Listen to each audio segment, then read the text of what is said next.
Was geht ab, YouTube? Wir schauen uns jetzt an, wie es war, trans gewesen zu sein in der Sowjetunion oder auf Englisch What was it like to be trans in the Soviet Union von Revolutionary Thought. Und mir gefällt der Channel wirklich sehr. Checkt mal den Channel aus, wenn ihr möchtet. Und lasst ein Like da, schreibt einen Kommentar und checkt meinen Stream aus, drückt den Abo-Knopf und let's go, yalla, let's go. What if I told you that in the Soviet Union, gender-affirming care was a thing as early as the 1920s? Sowas aber auch, Antifandi. Russland bei Trans, böse, I guess.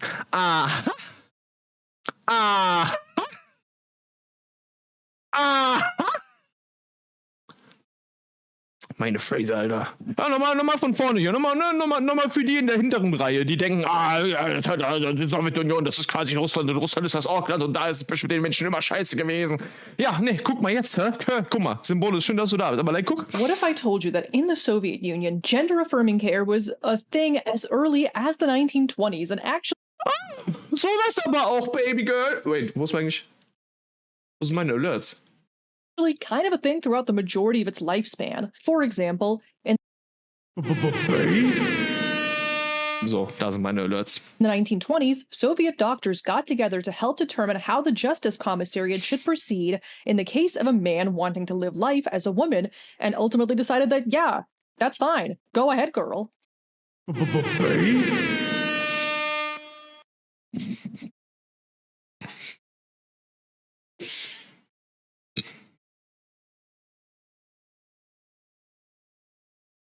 In the 1960s, a Soviet doctor pioneered the first complete female-to-male reassignment surgery, or SRS.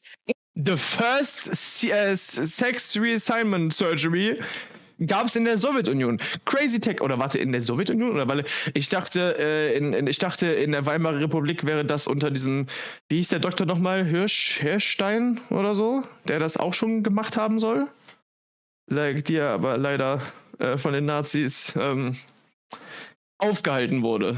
Pioneered the first complete female-to-male reassignment surgery, or SRS. In the 1980s, there were doctors in St. Petersburg and Moscow giving SRS operations and telling newspapers that trans people need to be treated with dignity. Trans people need to be treated with dignity, bitches! So! USSR certainly wasn't a queer utopia. I wish it had been, that'd be so cool. But no country really was a beacon of queer rights in the lifespan of the USSR, so like, what do you expect? However, at various points in time in the USSR, there were standards for gender-affirming care, legal ways to change one's gender marker, and even queer marriages. Yes! And that's what this video is going to be covering. We're going to talk about what gender-affirming care was like throughout the lifespan of the Soviet Union by going over a few case studies of actual Soviet trans people, going more in-depth into the little tidbits I just shared. And there's going to be a whole bunch of Soviet history sprinkled in. Then I'll discuss what we can learn from all of this more broadly. When people think of the Soviet Union, I doubt... Oh, guck mal die Katze da. Look at those beans. Oh mein Gott, wie cute. That they think of the trans people that lived in it, but as with any country, at any point in time, there were certainly trans and gender nonconforming people there, and their stories are important to talk about, especially now when the global rise of fascism and conservatism has led to attacks on trans healthcare and attempts to stifle, erase, and suppress the histories of transness, which is historically what fascists tend to do and who they go for first. Like how literal Nazis looted and burned books from Magnus Hirschfeld's Institute for Magnus Hirschfeld, ja genau. Science, which, by the way, there were Soviet doctors and even politicians like Alexander Kollontai involved in Magnus Hirschfeld's World League for Sexual Reform, and Soviet doctors even held a vanguard role in the international sex reform movement. Fun Shish! fact. But yeah, with all the attacks on trans people and trans healthcare and all that, I think it's good to talk about the historic trans people who existed. Anyway, before we jump into what life was like for trans people in the Soviet Union and talk a little bit more about gender-affirming care in the Soviet Union, I wanted to talk about today's sponsor, Aura. Have you ever Googled yourself and been like, wow, there's way too much of my information? Okay, Revolutionary Thought. Meine Queen, meine Löwin, es tut mir leid. Ja. For sponsoring this video. Now, back to the video. Aber ihr könnt ja mal ein Like da lassen. Evgenii/Evgenia was a true non-binary icon and also one half of the first same-sex marriage in the USSR in 1922. But before we talk 1922, Alter. 1922, Dicker. Vor 103 Jahren. about them, we need to discuss some historical context and what the 1920s were actually like, what the general vibe was at the time. Sorry, The general vibe, oh. land. In the 1920s, scientists across the world were learning all sorts of new interesting things about endocrinology, sexuality, gender, all that fun stuff, and realizing that biological sex was actually a pretty Das ist crazy, wie das Wort Sex einfach zensiert wird, Dicker. unstable category. Birds were just spontaneously changing sex. In 1923, Scottish geneticist F.A.E. Crewe wrote about how he successfully transformed a hen into a male chicken. In 1924, American biologist Oscar Riddle published a case study in the American Naturalist describing his observations of a female pigeon catching tuberculosis and then transforming into a male pigeon. And these are just two Damn. examples of many such studies demonstrating the malleability of the categories of male and female. Riddle even said that this sort of transformation was wholly probable in humans and that could probably happen to anyone, even without their knowledge. You might wake up tomorrow and be a woman. Which, I mean, that gender transformation thing literally is... Sorry nochmal, Neri, hab's eben echt nur halblang mitbekommen und deswegen gefragt. Also du hast nicht gefragt, du hast böse I guess geschrieben, Russland bei Trans, ne? Aber like, alles cool. So, ich bin dir nicht böse, Mann. Like, ich finde das einfach immer nur blöd, wenn man die Sowjetunion Russland nennt, weil das ist halt einfach, das stimmt halt einfach nicht. So, weißt du? the experience of some intersex people who are assigned one gender at birth and raised Das würdest du, like, das ist quasi, als würdest du Österreich, Ungarn, Österreich nennen. Weißt du, das stimmt halt einfach nicht. So, das ist einfach falsch. Wo bekommt man Tuberkulose? Das ist chill, Alter. literally is the experience of simply probable in humans and that could probably happen to anyone, even without their knowledge. You might wake up tomorrow and be a Schön, woman. dass du da bist, Every Chicken. Which, I mean, that gender transformation thing... Ohne Scheiß, Leute, ich habe mir wirklich, also ich habe ja erst vor einem Jahr gecheckt, dass ich trans bin und das wirklich mir eingestanden, ne? Aber ich erinnere mich legit daran, wie ich einfach wirklich, wie ich im frühen Pubertätsalter einfach gewünscht habe, dass mein Leben ein Traum ist und ich morgen einfach als Mädchen aufwache. So. Also, ich hätte mal ein bisschen früher ehrlich zu mir sein sollen, dann hätte ich sehr viel Scheiße nicht erleben müssen, aber I guess, naja, it is what it is, ne? Aber ja, ist schon irgendwie traurig, Digga, dass ich da jetzt, also weißt du, dass ich mir wirklich gehofft habe, ey, was wenn ich, also weißt du, wie cool wäre das, wenn ich einfach morgen aufwachen würde und ich wäre kein Dude mehr. So, das hab ich mir richtig gehofft. Ja, ganz normal ist das Gedanken. Ja, hat doch jeder sowas, ne? Jeder will doch eigentlich eine Frau sein, haha, Kappa. Literally is the experience of some intersex people who are assigned one gender at birth and raised as that gender, but then go through the opposite gender's puberty out of seemingly nowhere. So, yeah, it's a real thing. Also, apparently we figured this out again recently. Bro, people knew this like 100 years ago. Of course birds can change sex. Anyone can change sex if they're brave enough. So anyway, that was the scientific state of the world. Lots of openness to new ideas about gender and hormones and all that fun stuff. Meanwhile, in the USSR in 1922, the Bolsheviks abolished the old Tsarist criminal code and put a new one Was hat Disney jetzt damit zu tun? in place, which resulted in them decriminalizing sodomy, which had been illegal in the military since 1718 and in general since 1835 in the Russian Empire. In 1921, the year before, the USSR under Lenin adopted the new economic policy, which allowed for the existence of some capitalist enterprises to revive the economy. Because it turns out having a multi-year civil war that's actually like 14 countries invading a new nation trying to attempt socialist construction for like the first time is not good for production or the economy. Who would have thought? Especially considering the Russian Empire was a semi-feudal, 85% peasant nation and didn't really have a lot of means of production to seize, so obviously they weren't producing that much to begin with. When it came to the topic of homosexuality and gender nonconformity, Bolshevik revolutionaries didn't really write about that. Revolutionaries like Alexander Kollontai certainly wrote about relationships, love, and the abolition of the family via the socialization of women's labor and the introduction of women into public life, which Marxists like the Bolsheviks consider a prerequisite for women's liberation. Watch my Soviet women video if you want to learn more about that. Zaravelle, wenn du zuguckst, schau dir das mal an, Alter. Ich hab das schon gesehen. The discussion of the topic of queerness was mostly left to Soviet medical professionals who held a plurality of views ranging from extremely progressive even today to not so progressive and kinda cringe, which we'll learn about later. Also, at that point in time, Ich liebe sie einfach, Digga. Kinder cringe. So, ja, Slay, Alter. when a Soviet Slay. doctor wrote a case study about a queer person, it was often because that queer person had been arrested for some unrelated matter and ended up in a forensic psychiatrist's care. Or because they intentionally saw a doctor to get help with their confusion, but in Evgenii's case, it was the former. Evgenii was not confused. Evgenii was very secure in who he was. After becoming an orphan at the age of 17 in 1915, Evgenia started presenting as a man, becoming Evgenii Fyodorovich with the help of forged documents. During the revolution, Evgenii worked as a political Tschüss. instructor for the Cheka and fought on the southern front of the Russian Civil War. In 1922, Evgenii courted and eventually married a woman in the provincial town he was Digga, das ist so based, Mann. Also, like, assigned female at birth, Alter. Ab 15 presenting male, Junge. Und dann sogar im fucking Bürgerkrieg gekämpft, Alter. Slay. Wirklich, das ist Slay. Das kriegt ein Based, Alter. Das kriegt ein fucking Based. Non-binary Icon, Alter. in. Somehow, Evgenii's new wife had no clue that Evgenii was not actually a man, but just a What? probably non-binary person and very convincing boy drag. But other people in town apparently knew, and those rumors eventually reached his wife, who Die confronted wusste das nicht? Evgenii, and Hä? who, of course, admitted that that was indeed the case. I'm not actually a man.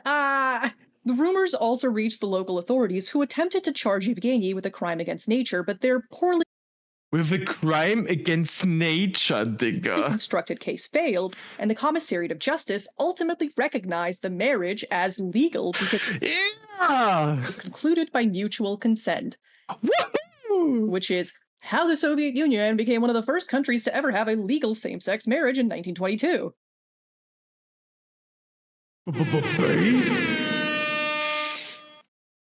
Slay. If not like the first. After this whole ordeal, Evgenii's wife had an affair with her male coworker and had a baby who Evgenii adopted. After a few years, Evgenii left his wife and kid to follow his soldiering career to Moscow. Digga, wie geil ist das denn, Digga? Like, dieses Video ist ja, das gibt mir ja alles, Digga. But then got fired in 1925. Evgenii struggled Evgenii, non-binary Icon, to Alter. transition to civilian life and began drinking and being promiscuous with other women, even getting a second unofficial wife, Shush. breaking gender norms by becoming the toxic man, slay. To be clear, the problem is the patriarchy, and even queer people are not immune to patriarchal thinking, especially Breaking gender norms by becoming the toxic male. in the face of great trauma, which, like, becoming an orphan at 15 is probably extremely traumatic, on top of being queer in a heteronormative society and being a soldier in a civil war and all that. No hate to messy queer people, though. Like, whomst amongst us hasn't been messy at some point? Let he who has never been a messy bitch cast the first stone. It's sure not gonna be me. Anyway, the reason Evgenii ended up in the care of a forensic psychiatrist was not because he was too messy or slutting around too much, but because in 1926, complaints began to accumulate that she was impersonating bureaucrats and party members for profit, and her drinking led to disorderly conduct. She found herself repeatedly before police and courts for hooliganism and extortion until Dr. Edelstein examined her at the Moscow Health Department's Bureau for the Study of the Personality of Alter, ist sie jetzt hier nicht, wird die Person hier nicht jetzt gemisgendert, Alter? the Criminal and Criminality. Aber alright, I guess das ist so ein offizielles Dokument und so, ne? Warte mal. Repeatedly before police and courts for hooliganism and extortion until Dr. Edelstein examined her at the Moscow Health Department's Bureau for the Study of the Personality of the Criminal and Criminality. I mean, I guess that's kind of messy. Is impersonating bureaucrats being a messy gay? During Evgenii's tenure as Dr. Edelstein's patient, he continued to present as male, and the doctor never really attempted to cure him, remarking that the social future of such a subject is very difficult. But that's society's fault, obviously. While in Dr. Edelstein's care, Evgenii wrote him a text called A History of My Illness, explaining their gender nonconformity in scientific terms, citing Freud, Krafft-Ebing, and Havelock Ellis, and pleading for the existence of a world where people like her are accepted. Wie geil! According to Healy, elite psychiatrists acknowledge that her reading of recent international scientific literature was impressive. The gays can also read, Alter. The gays can also read, bitches. Evgenii's pronouns straight, so I hope I'm not confusing anyone by using all the pronouns for them, but honestly, I feel like they'd be into that. Evgenii wrote that the neuter gender is only recognized in grammar and is applied to inanimate things. Okay, also, oh mein Gott, okay, jetzt hören wir legit den Text. Warte mal, das ist aus Evgenii Fyodorovich M. A History of My Illness. Und dann published Freimann 2019. Ich glaube, wo Quellen? Quellen? Oh Mann! Das Ding ist, wir sehen ja hier immer also oben links steht ja immer welches Buch und so, aber die Quellen sind nicht verlinkt. Das fuckt mich ab. Ich hätte gerne verlinkte Quellen, aber ey, also, ne, wir werden hier, so. Such beings must be recognized be into that. Evgenii wrote that the neuter gender is only recognized in grammar. Also es geht hier um das neutrale Gender, ne? Also non-binary, quasi. Sag mal, nochmal vorne. Evgenii wrote that the neuter gender is only recognized in grammar and is applied to inanimate things. In reality, however, people live among us who do not fit neither the one nor the other gender. Such beings must be called people of the neuter or middle gender. People of the middle gender will begin to feel a sense of responsibility before society and become useful to it only when that society stops oppressing them and strangling them due to its lack of consciousness and its petty bourgeois barbarity.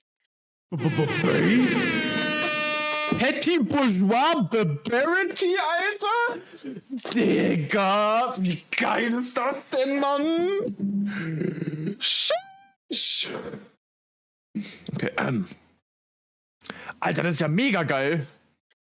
A true non-binary icon. In homosexual Alter, das ist halt mega geil, Digga. desire in revolutionary Russia, Dan Healy notes that although at this point in time people knew that animals could change biological sex and that advances were being made in endocrinology, Evgenia, interestingly enough, never sought to medically transition via surgery or hormones, even though she certainly would have been aware that that's a thing that can be done. Evgenia simply hoped for a future where people like her were no longer disrespected. Evgenia Das ist so cute. pleaded, in effect, for the Was ein non-binary Löwenperson, Alter.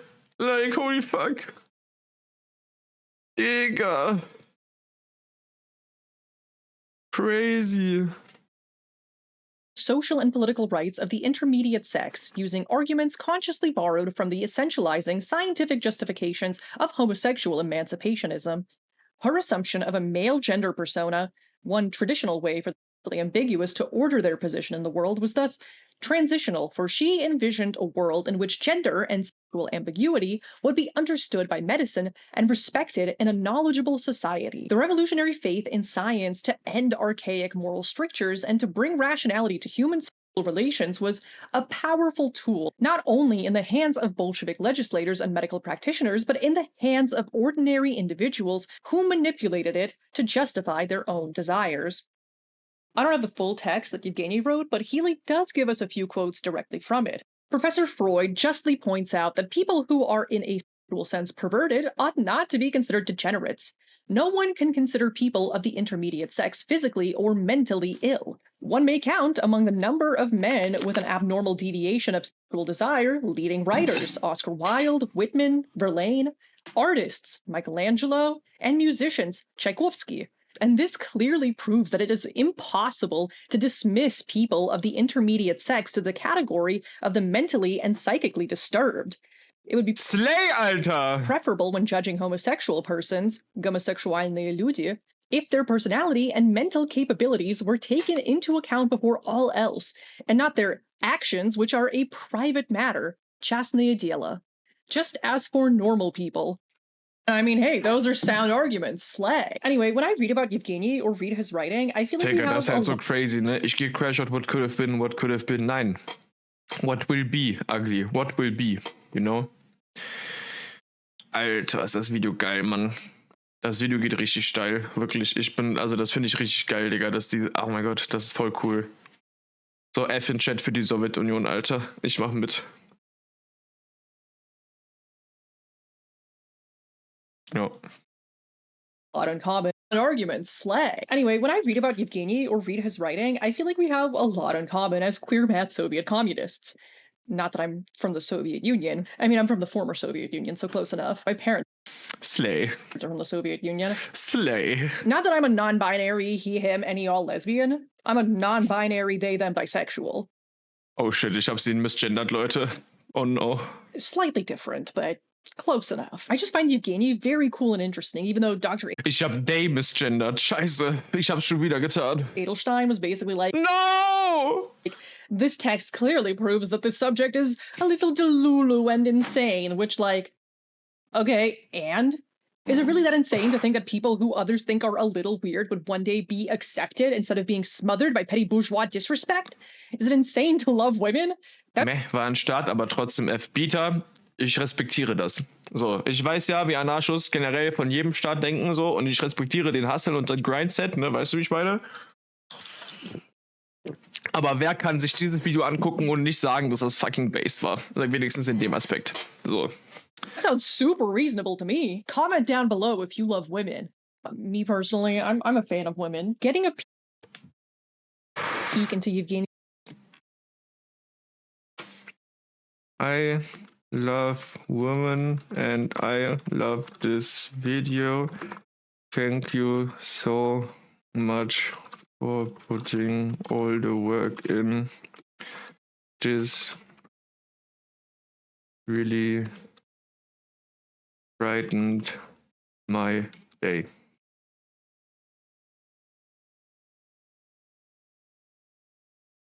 Alright. Ich hoffe, ihr geht jetzt auch alle dahin und liked meinen Kommentar und schreibt auch einen Kommentar und liked das Video und abonniert den Channel und so, ne? Das ist ja wohl hoffentlich klar.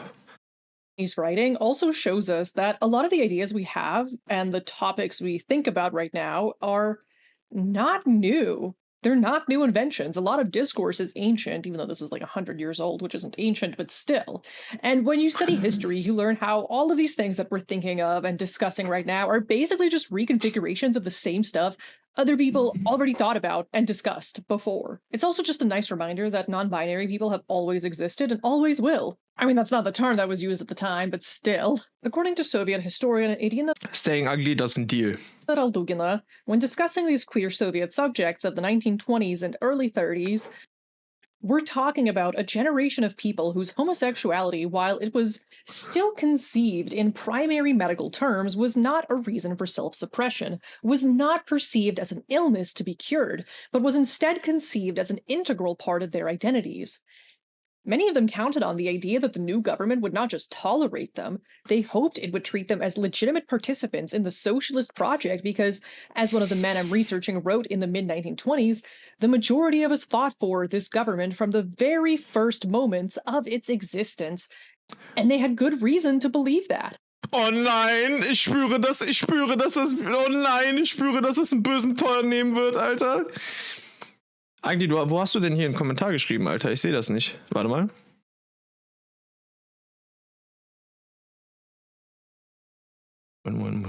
Gleich. Achso, okay, sag, wenn es soweit ist. The majority of us fought for this government from the very first moments of its existence, and they had good reason to believe that. This absolutely applies to Evgenii, who never sought legal or medical channels to transition and kind of just took matters into his own hands by forging documents, which is highly illegal and I do not endorse. And at the same time, he believed in the revolution. He fought for the revolution. Like, it sounds like he was a messy bitch, but also a principled communist. Oh my god, look! No. I have two cats! Oh, Evgenii truly believed in a better revolutionary future where people like him were accepted. Also, the Soviet state never actively tried to re-educate him, though some medical professionals did suggest that, but that never happened. Obviously, this is not an incredible example of gender-affirming care on the Soviet Union's part, but it is an example of how one non-binary person tried to build the life they hoped the revolution would give them and affirmed their own gender. Look at his little face. We do have examples Rest in power, Evgenii, Alter. Actual gender affirmation via government channels in the Soviet Union, though. Oh, guck dir das an. Guck dir dieses Gesicht an. Oh mein Gott. Guck mal. Oh. We do have Das ist ja viel zu süß. examples of actual gender affirmation via government channels in the Soviet Union, though.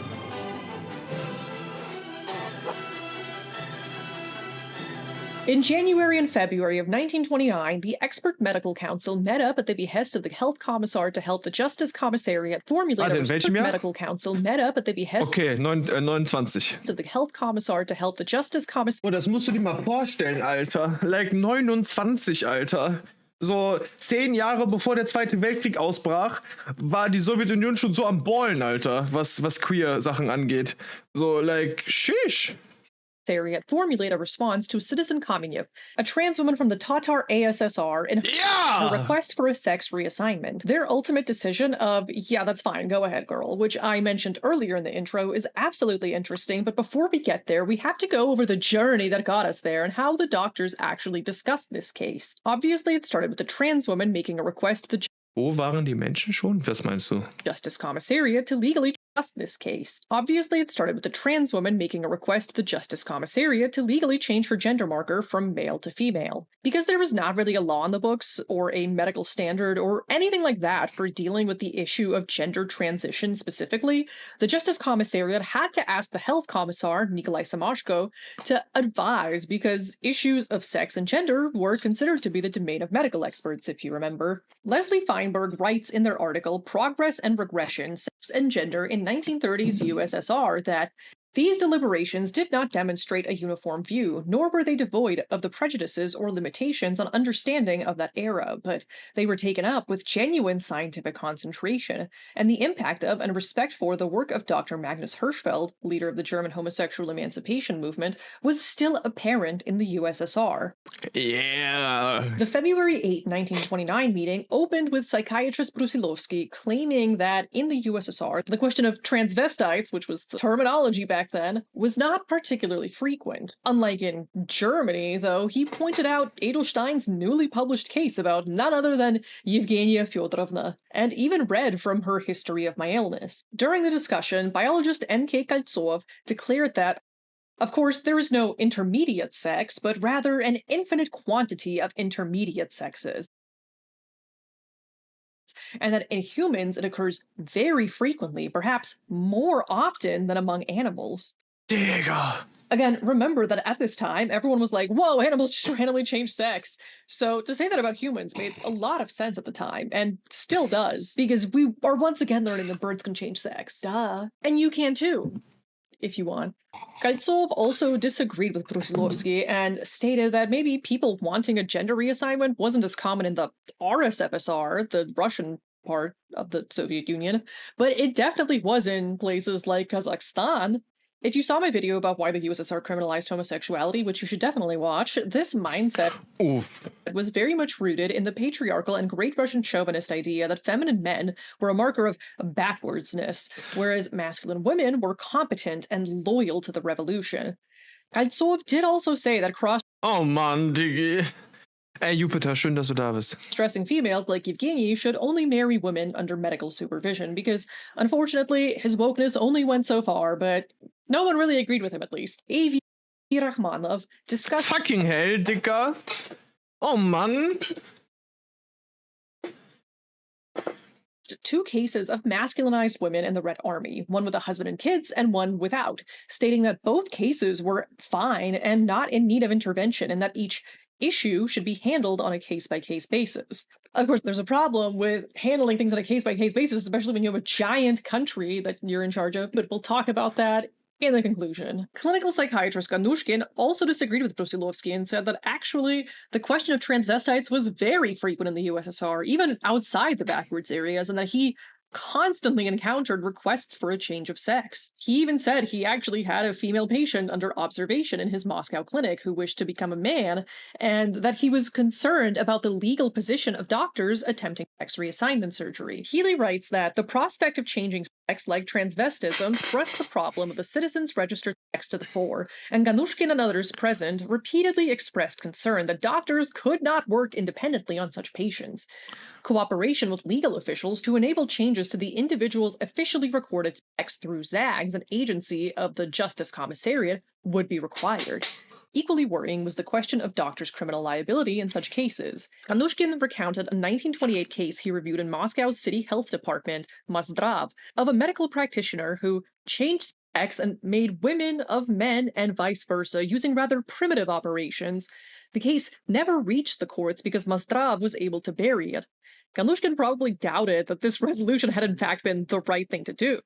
This was as near as any council member would come to a plea for ethical guidance. Yet Ganushkin's extraordinary revelations also suggested to his colleagues that changes of sex for humans were feasible or imminent, a prospect made plausible by recent developments as well as the utopianism of the Cultural Revolution.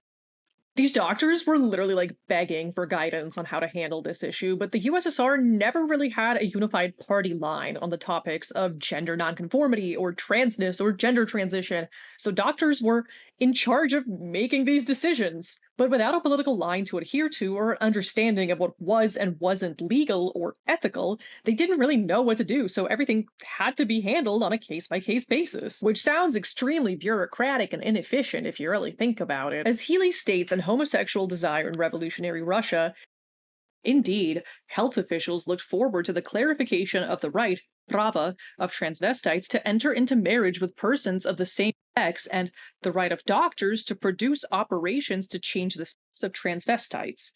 The experts in the meeting decided that, taking into account that homosexuals in some cases are mental hermaphrodites, the Neuropsychiatric Commission believes that the issue of them should be considered in relation to the legislation that exists regarding hermaphrodites. They based this decision on a 1926 document that the Russian Telegram channel called A Spy in the Archives actually found. This document basically covers how to handle when a hermaphrodite, or intersex person in more modern terms, wants to change their sex, name, and surname at the Civil Registration Office, ZAGS. Like, the fact that this existed in 1926 is absolutely wild and shows that although Soviet society wasn't perfect by any means, because nowhere is, there were at least some points in time when the Soviet government attempted to take into account the reality that gender and sex are not perfectly binary, clear-cut categories, and molded the system based on that reality in the 1920s. Because of these meetings, which ultimately deferred to this document, Kamenev was allowed to go ahead with her gender transition and live life as a woman, wearing female clothing, changing her name to a female one, getting new documentation, and removing her from military registry. We don't really know if she got any surgeries or hormone treatments or anything after that, and those were more rare at the time anyway, but legal gender affirmation is definitely something, especially in the 1920s, right? But we do know Alter, wie geil ist das denn alles, Mann? for a fact that there were definitely trans people in the USSR that did take HRT and get gender-affirming surgeries. Damn!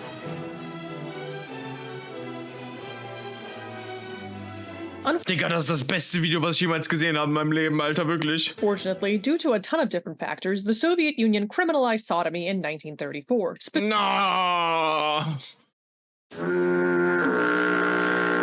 Fucking hell, Alter. Sowjetunion L. Specifically between men. Gay women were never criminalized. If you want to learn more, got a whole video about that. The Fucking hell, Alter. focus at that Ja, also eben wurde ja auch schon gesagt, also Gay Women wurden als gut angesehen, weil männlich gut, und like Transfrauen wurden als nicht gut angesehen, weil männlich gut, und ja, Männer, die Frauen sein wollen, dann nicht gut. So, Mann, ey. Oh, Mann. Ja, okay, war ja auch klar, dass es jetzt nicht, also weißt du, das ist halt eben das Ding, ne? So, ist ja auch klar, dass es nicht, also, ne, naja. Aber ey, Digga, trotzdem, also das, was wir bis jetzt gesehen haben, war schon so geil, Alter. Ich bin schon überhaupt amazed, dass es überhaupt so krass geil gewesen ist in den 1920ern für Gay und Queer People und sowas, like.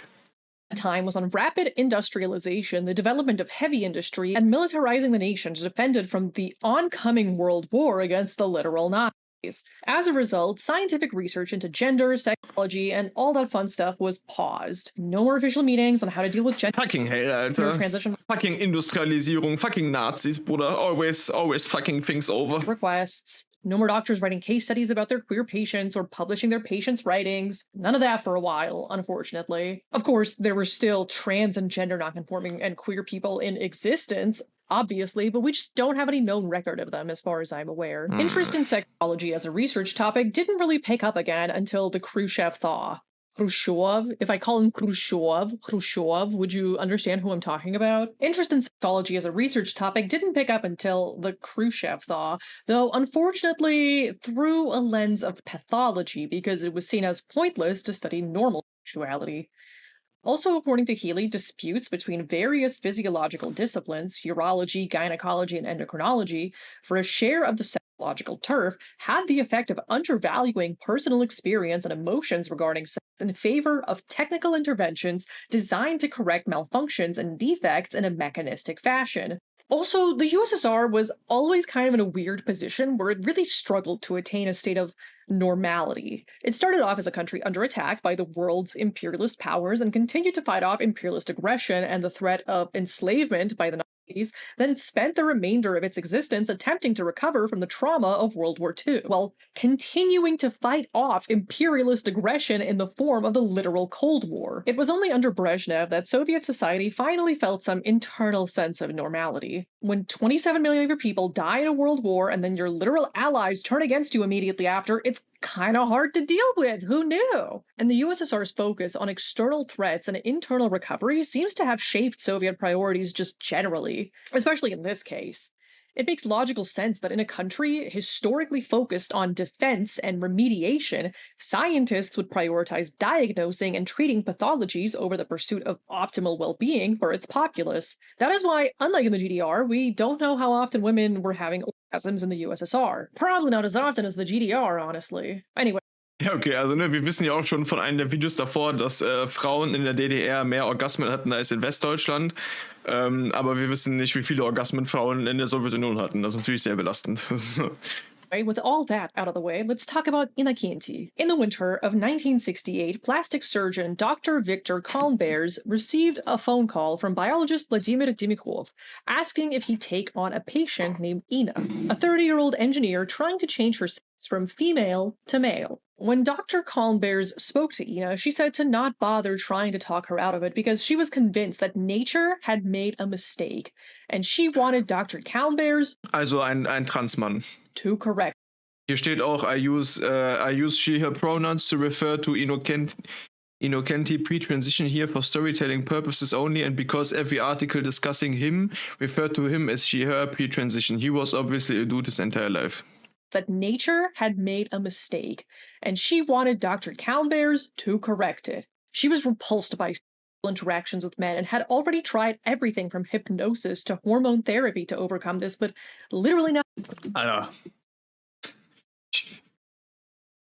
She was repulsed by interactions with men. Already tried everything from hypnosis to hormone therapy to overcome this, but literally nothing helped, because sometimes the only option is to trans your gender.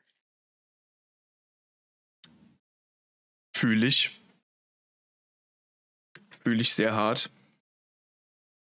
That's just how it is. Kalnbers apparently had a whole moral dilemma about it because he was afraid to intervene in something ordained by nature and even asked priests what to do. One said he had no right to interfere in God's work, but another said die Priests sollen sich ficken gehen. That if nature had made a mistake, fixing it would have helped the Lord. Also, he wasn't the only one involved in the decision. A medical council was convened. There was an endocrinologist, a sexopathologist, a gynecologist, and a psychiatrist on the panel. They all agreed that conservative treatment methods were very unlikely to succeed in this case. The head of the Latvian Republic's health ministry had the last word. He gave us permission, but did not actually sign any papers. Huh? So while the decision was being, officially finalized, it sounds like he had a lot of time to ponder it over morally and scientifically. 2 years, specifically. At that point in time, only 4 female-to-male sex reassignment surgeries had ever been performed, but they were incomplete, leaving the patient with 2 sets of genitalia, basically, so the patient could still get pregnant and menstruate. I mean, that might be dope for some people, though, but not everyone wants that. So, after reading all the literature, Kalnbers decided that if he were going to carry out this surgery, he'd do it fully, complete with a hysterectomy and all. Kalnbers also talked to Ena's mom before doing any surgery, who told him that Ena had already attempted suicide 3 times and that she was afraid that the next time, she might not be so lucky. Ena's mom told him, I can come to terms with my daughter becoming my son, but I will never get over it if I were to lose my child. That's voll cute. In September of 1970, after making Ena jump through hoops like actually watching the operation on an intersex patient, introducing CalBears to Ena's mom, making Ena wait 2 years, and being like, actually, I won't do that. So Ena wrote a whole letter explaining the struggles she was facing. The way I think, my psyche, and therefore all of my behavior, all of the tiniest particularities of my character, and even the smallest nuances of my personality, plus everything that I care about, which is to say, my whole inner life, is completely shaped by my masculinity, and constantly hiding this is unspeakably hard. I live like a spy on enemy soil, except my life is even harder. Preach, Alter, preach. Dicker Pen, schön, dass du da bist, Alter. Schade, dass du nicht zum Anfang des Videos da warst, weil dieses Video ist echt anders geil, ne? Aber du kannst dir ja das VOD angucken, wenn du Sub bist, oder das React-Video angucken, wenn das bald irgendwann rauskommt, aber das dauert wahrscheinlich noch. Also, yeah, sucks to be you now, I guess, aber schön, dass du da bist. A spy, at least, knows that in time someone will come and take over for him and he will again become himself, while for me, there isn't and can't be any hope that one day someone will relieve me of the necessity of living forever behind a mask, from constantly playing the role that I hate, from wearing the clothes that disgust me, from having neither friends nor family, from being afraid of being myself even when I'm around the people closest to me. Das ist so krass gut beschrieben, wie das ist, ne? Wie das ist, als dein assigned Gender leben zu müssen, wenn du eigentlich trans bist. After all of that, CalBears finally performed his first operation on Ena, who he called Ena Kinti from this point, but whose real name we literally don't know. He tried his hardest to stay anonymous so no one would find out his secret, in part because CalBears advised him to, but he probably just didn't want to be found. Which, if we lived in a society like what Evgenia Fyodorovna was dreaming of, where people would be accepted no matter what they are, he probably wouldn't have had to do that. We just need a society where we accept people for who they are. It took 9 operations total, plus HRT, of course, to complete Ena Kinti's transformation, starting in 1970 and finishing in 1972. In between surgeries, Ena Kinti would leave Riga to go back to Moscow to work. CalBears also helped him get new documentation with a new gender marker, providing medical records and documentation of the operations. 7 months after his final operation, Ena Kinti sent CalBears a letter writing, "I look at life and value the kinds of things that probably only old people value. Life itself. The internal struggle between the two selves that had raged inside of me used to cut me off from the entire world. Until the end of my life, I will consider you my god." Oh, krass, Mann. I don't know if this is from the same letter, because Ena Kinti wrote CalBears many letters throughout his lifetime, but Ena Kinti also wrote, "Thank you for everything you did for me. The result of the surgeries exceeded all my expectations. I never hoped that all my secondary sex characteristics would change, but they did. Most importantly, the split that tormented me for years is finally gone. I can now live among people in the new legal identity. That alone is a miracle, and I owe that miracle to you. My previous life pushed me into a dead end. I even considered whether there was any reason to go on living. Now all those dark thoughts are behind me. I feel great, like someone reborn with a new thirst for life. I feel strong enough to make up for everything I lost in my previous life." Alter, das ist so geil, Mann. Ena Kinti worked as an engineer for the rest of his life, but tried to keep a low profile. He got married twice and apparently told them that the scars from his operations were actually from a car accident, which again is not something people would have to lie about if we just accepted everyone. Even though this was clearly a successful set of operations and Ena Kinti was much better off, Soviet Minister of Health Boris Petrovsky was furious at CalBears for performing an un-Soviet procedure that Ach, halt's Maul, Alter! contradicted the ideology of the Soviet state, which Soviet State soll sich ficken gehen, Alter, dann, wenn das so ist. No, it didn't. There was no party line to transness. So I'm sorry, Soviet Minister of Health, but you are wrong. You are wrong. The Soviet state didn't say don't be trans, bro. They said don't do butt stuff with other men. That's a different thing. Yeah, unfortunately, that's very cringe, but CalBears also really only got a slap on the wrist and successfully continued his plastic surgery career until his retirement, so good.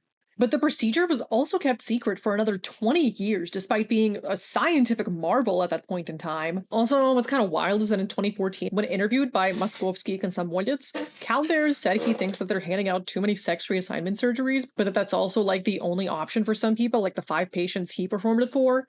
Which is like so weird for him to think because he knows how much he changed people's lives for the better by giving them gender affirming care, but thinks that the desire for that can't be like natural among more people than he'd expect. I don't know, man. Maybe a lot of people are just trans. Also, like, if you trust people to be themselves and accept them for who they are, you don't need to worry about people who are not trans transitioning when they really shouldn't. Because they'll be secure enough in who they are that they won't try to become something they're not. And this isn't related to the Soviet Union, but I think transphobes who are worried that trans people are transing children don't realize that the way to make sure your child never does things out of social pressure, which the trans agenda apparently is, it's the social pressure to transition, is to make sure they know how to resist social pressure. Hier steht, according to transphobes, obviously, the real trans agenda is to have fun and be yourself and liberation. Pressure to transition is to make sure they know how to resist social pressure and feel okay saying no to things. But that's antithetical to their goal of controlling their child. So, like, transphobes have created a contradiction that they obviously can't handle. Anyway, isn't it cool that the first complete female-to-male SRS surgery was performed in the Soviet Union? Ja, sehr cool. That's a fun fact.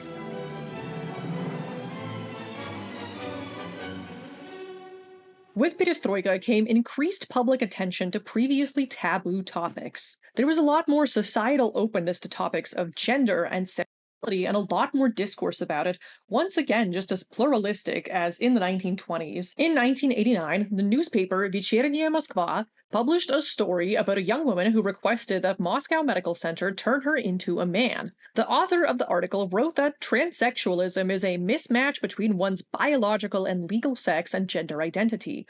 Also writing, can a normal person reject what nature gave them? But that's the point. Transsexuals are mentally healthy people. Yet every hour, every day, they suffer because their minds and souls are male, but their bodies, with all the primary and secondary sex characteristics, are female. If your head aches, you take a pill. But nothing can ease this pain because it's the soul that hurts.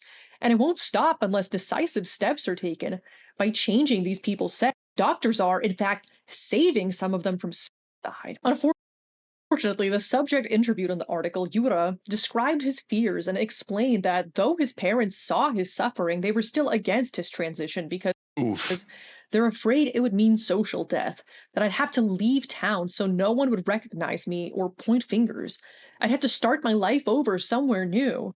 In 1991, Alter. Shortly before the illegal dissolution of the USSR, F. Вечерняя Москва published another article about transness. A Soviet doctor interviewed for the article stated, transsexualism is a relatively common phenomenon. We just couldn't talk about it publicly, not even in medical journals. These operations are now being performed in Moscow and St. Petersburg. The methods are well developed. But not everyone needs this surgery.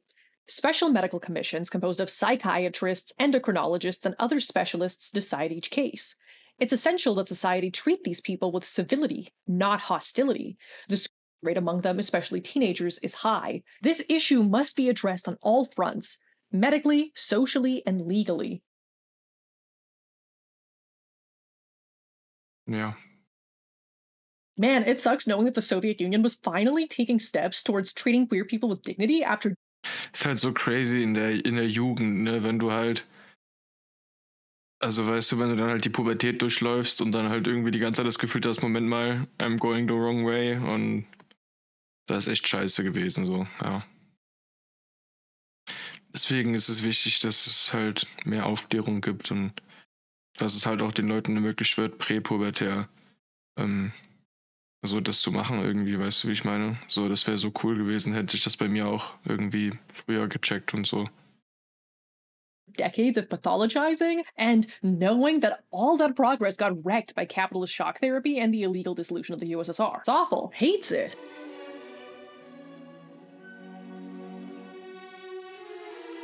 The USSR's case-by-case pluralistic approach to transness shows us that when a country doesn't have a unified Einer meiner ehemaligen besten Freunde, also einer meiner besten Freunde damals hat sich auch deleted und mit 16. Ja. Ich weiß halt nicht warum. So, der hat nie mit uns darüber geredet. Aber kann ja alles Mögliche sein, ne? approach to empowering a marginalized Manchmal frage ich mich, was gewesen wäre, hätte er das nicht gemacht, Alter. Und wenn ich jetzt mit der Person reden könnte, so. group and meeting their material needs, which will differ from the needs of your average person, you end up in a scenario where some people in that marginalized group end up totally fine, but others don't, which, while better than being actively hostile towards the marginalized group, is still not ideal.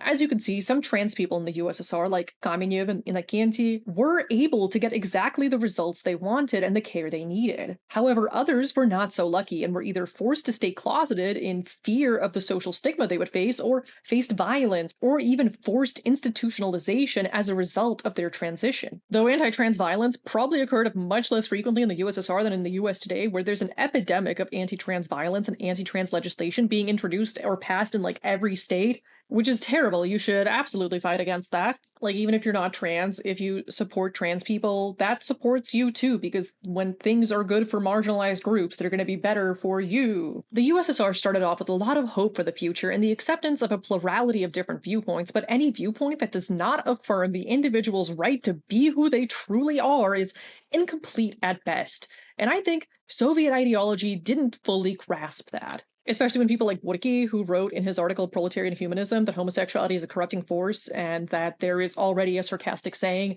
destroy homosexuality and fascism will disappear, were considered influential in the USSR. What?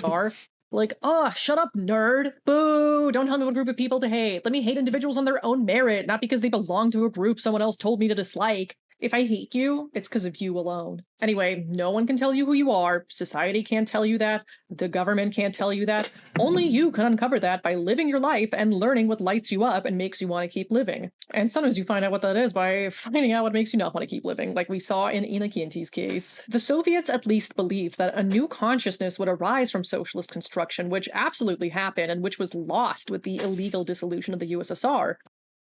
Fucking hell, man. I just think they didn't realize that there would still be individuality that the economic base can't shape. Oopsie, accidentally doing a mechanical materialism and thinking that changing the economic base will somehow give you full control over people's gender and sexuality. Oopsie. Nope, not how that works. It also teaches us that designing society, or anything really, for the average rather than for the extremes and outliers means that society only works for people who are close enough to the average, but not for everyone, and obviously you'd want a society where everyone can thrive. In the Soviet Union's case, policy was very much centered around the cis heterosexual man and woman whose identity revolved around their career, marriage, and ethnic group, none of which are bad things to build your identity around unless you're like a weird ethno-nationalist who hates the humanities, but there's people who exist outside of that particular mold, who end up not being included as a result, and sometimes end up facing terrible trauma because of it. As a society, I think it'd be good to try to avoid trauma. We learn from the curb cut effect that designing society to meet the needs of the most marginalized, those accommodations end up improving material conditions for basically everyone else too. Curb cuts for wheelchair users are also helpful for cyclists, rollerbladers, parents with strollers, people with limited mobility using other mobility aids, etc.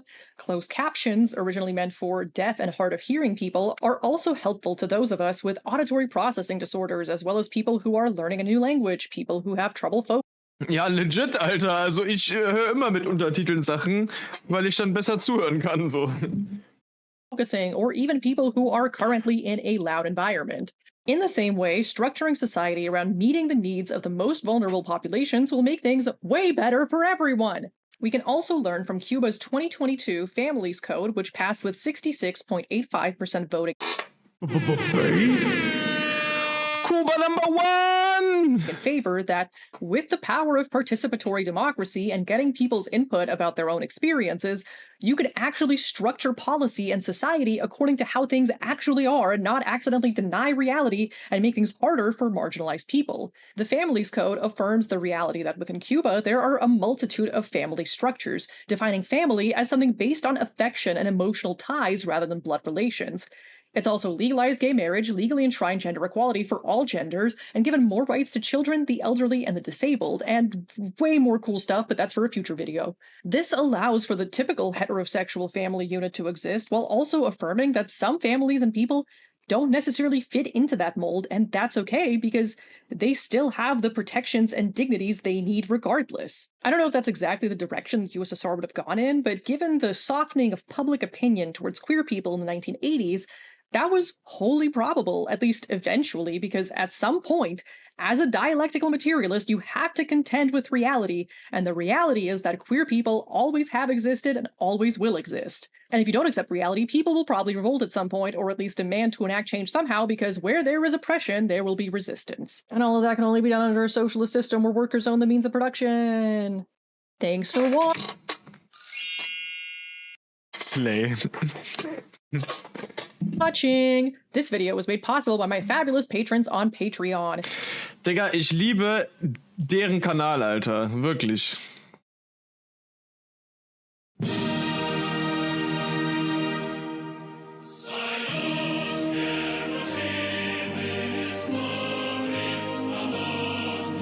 Ugly, hast du jetzt einen Kommentar geschrieben, Alter? Bist du das? Ich like einfach die beiden. Ja, okay. Ey Leute, wenn euch das Video gefallen hat, Alter, ich bin wirklich krass. Also ich habe mir schon gedacht, bei so einem Titel wird das Video krass sein, ne? Aber das hat wirklich meine Erwartungen übertroffen. Das ist sehr geiles Video. Wenn euch das Video gefallen hat, lasst auf jeden Fall auch ein Abo und ein Like bei dem Originalvideo. Und da ist in der Beschreibung verlinkt. Checkt meinen Stream aus. Ich bin in der Regel jeden Tag live. Und lasst ein Like da, schreibt einen Kommentar, bildet meine Glocken und drückt den Abo-Knopf. Und habt einen schönen Tag. Seid, wer ihr seid. Ihr habt sowieso keine Wahl. Und kriegt im Krieg Free Palestine und so. Ne? Bis dann, haut rein. Ciao.